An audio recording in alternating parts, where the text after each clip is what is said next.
तरुण भारत नागपूर दिनांक 7 सप्टेंबर 2022. चिंतन स्वामी विवेकानंदांचं राष्ट्रचिंतन. लेखक गुरुदत्त वागदेकर. स्वामी विवेकानंद हे असे संत होते ज्यांचा देह देशभक्तीने भारलेला होता. त्यांच्या सर्व विचारांचं केंद्र राष्ट्र होतं. भारत देशाच्या प्रगतीसाठी आणि उन्नतीसाठी या विस्मयकारक साधूने जितके विचार आणि कार्य केलं तितकं पूर्णपणे समर्पित राजकारण्यांनी देखील केलं नसेल.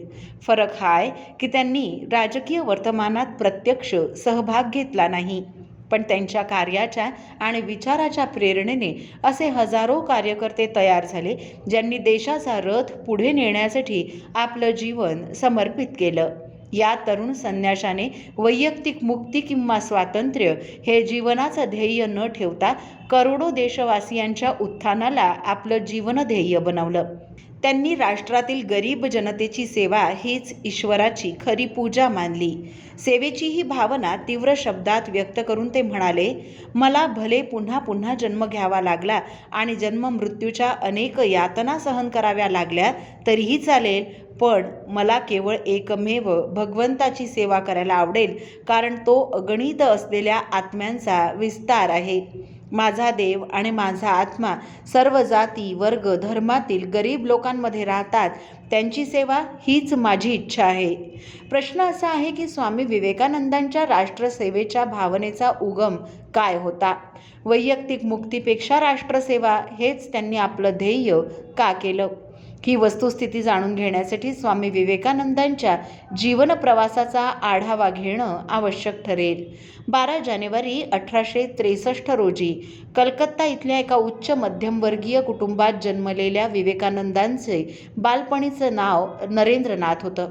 नरेंद्रनाथ हे विश्वनाथ आणि भुवनेश्वरी यांचे थोरले पुत्र होते. त्यांचं सुरुवातीचं आयुष्य पोहणं, संगीत आणि धावणं यासारख्या शारीरिक कलांच्या संपादनात व्यतीत झालं.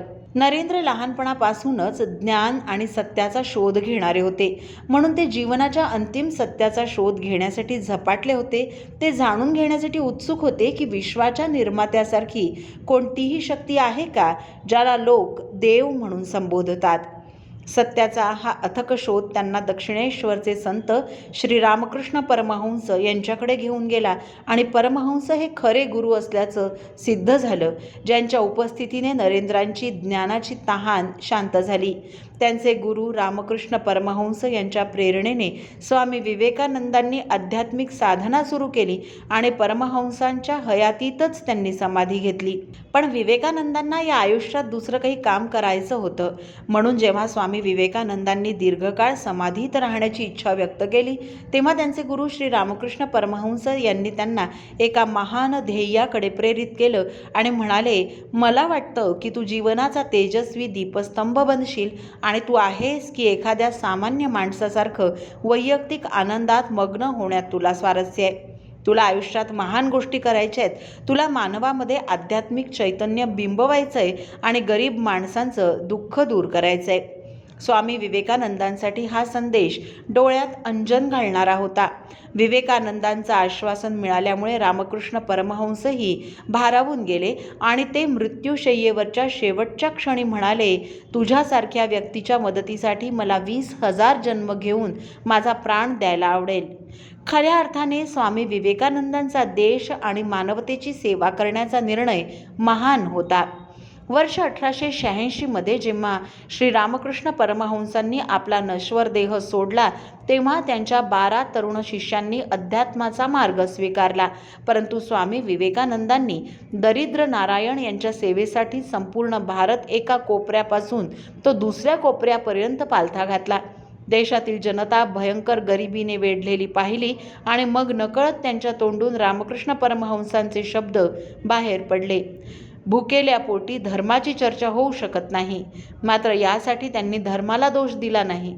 समाजाची ही दुर्दशा म्हणजे गरिबी धर्मामुळे नाही, तर समाजात धर्माचं आचरण जसं व्हायला हवं होतं तसं चाललं नाही, म्हणून ही परिस्थिती झाली आहे, असं त्यांचं मत होतं. स्वामीजींनी 1 मे 1897 रोजी त्यांच्या सर्जनशील कल्पनांना ठोस आकार देण्यासाठी रामकृष्ण मिशनची स्थापना केली. त्याची कार्यपद्धती याप्रमाणे ठरविण्यात आली.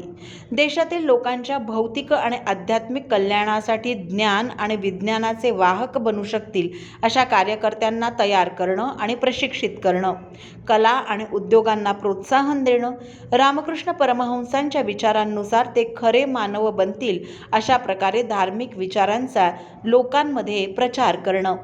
खरं तर स्वामी विवेकानंदांनी रामकृष्ण मठ आणि रामकृष्ण मिशन या 2 स्वतंत्र संस्था स्थापन केल्या.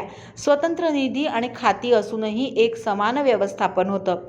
यापैकी पहिला रामकृष्ण मठ समर्पित तपस्वींना घडवण्यासाठी, तर दुसरं रामकृष्ण मिशन सार्वजनिक सेवा कार्यासाठी होतं. सध्या या दोन्ही संस्थांची जगभरात शेकडो केंद्र असून या संस्थांनी शिक्षण, वैद्यक, संस्कृती, अध्यात्म आणि इतर सेवा कार्यात प्रामाणिक आदर्श प्रस्थापित केलाय.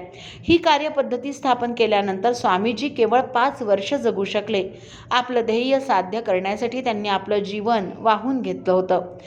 वर्ष 1902 मध्ये त्यांच्या निर्वाणाच्या वेळी स्वामीजींचं वय केवळ 39 वर्ष होतं. स्वामीजींनी नैतिक पावित्र्य आणि त्यागमय जीवनाला अत्यंत महत्त्व दिलं.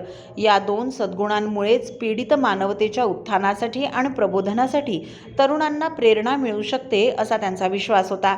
ते म्हणाले, कुठलंही महान कार्य त्यागाशिवाय शक्य नाही. बलिदानाची अशी साखळी तयार करा की ज्यावर असंख्य लोक जीवनाचा सागर सहज ओलांडून जाऊ शकतील. लक्षात ठेवा, महान लोक तेच असतात जे आपल्या हृदयाने आणि रक्ताने इतरांसाठी राजमार्ग बनवतात. देशातील समस्या समजून घेण्यासाठी त्यांनी 7 वर्ष सातत्याने भारताचा प्रवास केला. स्वामीजींनी पाहिलं की लोक गडद अंधारात मार्ग भरकटलेत. त्यांनी भारतात प्रचलित असलेल्या 2 मोठ्या वाईट गोष्टींकडे लक्ष वेधलं.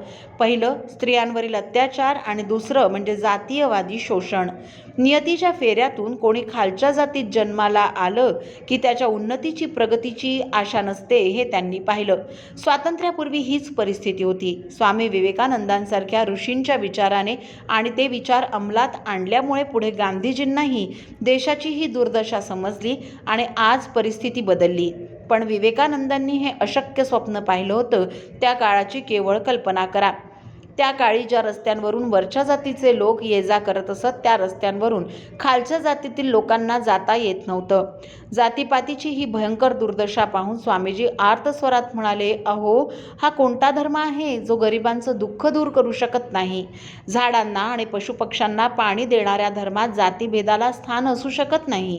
ही विकृती धर्मामुळे नाही, तर ती आपल्या स्वार्थामुळे आली आहे. स्वामीजी मोठ्या आवाजात म्हणाले, जाती व्यवस्थेच्या नावाखाली शोषणाचं चक्र चालवणाऱ्या धर्माची बदनामी करू नका. स्वामीजींनी जातीभेद दूर करण्यासाठी उच्चवर्णीयांना उदारमतवादी म्हणून खाली येण्याचा उपदेश केला नाही.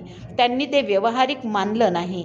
खालच्या माणसांना इतकं वर नेणं हा त्यांचा विश्वास होता की ते वरच्या वर्णांच्या बरोबरीने उभे राहतील. त्यांना शक्ती द्या, दया दाखवू नका. विवेकानंदांना सुखी आणि समृद्ध भारत निर्माण करण्याची तळमळ होती. त्यासाठी केवळ जातीभेदावरच बोट न ठेवता प्रत्येक वाईटावर त्यांनी प्रहार केला. ते समाजात समानतेच्या बाजूने होते आणि याला जबाबदार असलेल्या लोकांबद्दल त्यांच्या मनात तीव्र चीड होती. ते म्हणाले की जोपर्यंत करोडो लोक गरिबी, भूक आणि अज्ञानाला बळी पडतायत, तोपर्यंत मी प्रत्येक व्यक्तीला शोषक समजतो, पण मी त्यांच्याकडे लक्ष देत नाही. स्वामी विवेकानंदांच्या मनात आजच्या समाजवादाच्या संकल्पनेपेक्षाही समतेचा आग्रह जास्त होता. ते म्हणाले होते, समानतेचा विचार हा सर्व समाजाचा आदर्श राहिलाय. तो समस्त मानवजातीचा आदर्श आहे. जन्म, जात, लिंग किंवा इतर कोणत्याही आधारावर समतेच्या विरोधात उचललं गेलेलं कोणतंही पाऊल संपूर्ण अस्तित्वाच्या विरोधात एक भयंकर चूक आहे आणि अशी कोणतीही जात, राष्ट्र किंवा समाज टिकू शकत नाही जो आपले आदर्श स्वीकारत नाही. याहूनही अधिक त्यांनी समानतेसाठी इतके कठोर शब्द व्यक्त केले जे मानवजातीच्या कोणत्याही व्याख्याताने किंवा अभ्यासकाने व्यक्त केले नसते. ते म्हणाले, अज्ञान, असमानता आणि इच्छा या 3 वाईट गोष्टी या मानवजातीच्या दुःखाला कारणीभूत आहेत आणि यापैकी प्रत्येक दुष्कर्म दुसऱ्याचा जवळचा मित्र आहे. चिंतन. या सदरातील गुरुदत्त वागदेकर यांचा हा लेख आपण तरुणभारत.net या संकेतस्थळावरही ऐकू शकता. असेच अभ्यासपूर्ण लेख ऐका फक्त डिजिटल तरुण भारतसोबत. त्यासाठी आमच्या यूट्यूब चॅनलला लगेच सबस्क्राईब करा, लाईक करा, शेअरही नक्की करा.